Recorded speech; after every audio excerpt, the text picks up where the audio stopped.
25 సంవత్సరాల నుండి మొక్కవని ధైర్యంతో నిరాటంకంగా నిరాఘాతంగా ఒక సంస్థను స్థాపించి ఆ సంస్థ యొక్క సేవా కార్యక్రమాలు కొనసాగిస్తూ ఇప్పటికీ కూడా అనేక సమస్యల మధ్యలో వచ్చినప్పటికీ కూడా ఏమాత్రము కూడా వెనుకంజ వేయకుండా సేవా కార్యక్రమాలు కొనసాగిస్తూ ఉన్నటువంటి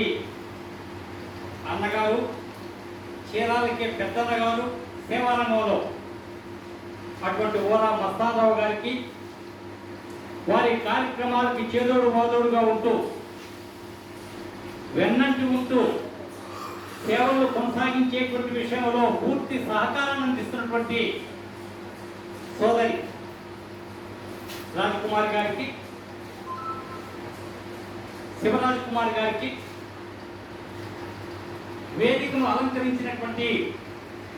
వివిధ రంగాలలో నిష్ణాతులైనటువంటి మరి మొన్న ఈ మధ్యనే గత సంవత్సరమే భగవద్గీతను తెలుగులో కలుగించి మరి ఆ భగవద్గీతని ఆ ప్రసాదాన్ని పుస్తక ప్రసాదాన్ని అన్ని ప్రాంతాలకు కూడా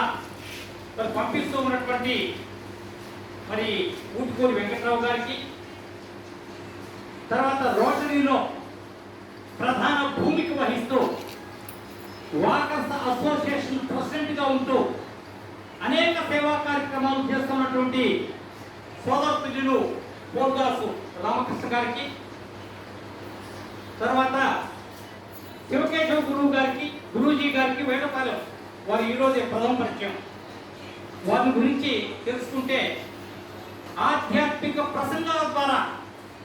సామాజిక చైతన్యాన్ని నిరంతరం కలిగిస్తున్నటువంటి శివకేశవ గురూజీ గారికి, ఆ తర్వాత డాక్టర్ జహీద్ గారు చూశాను, ఇప్పుడే ప్యాంప్లెట్ చూశారు. మరి యోగా మాస్టర్ మరి తన యొక్క యోగ విద్య ద్వారా సమాజంలో అనేక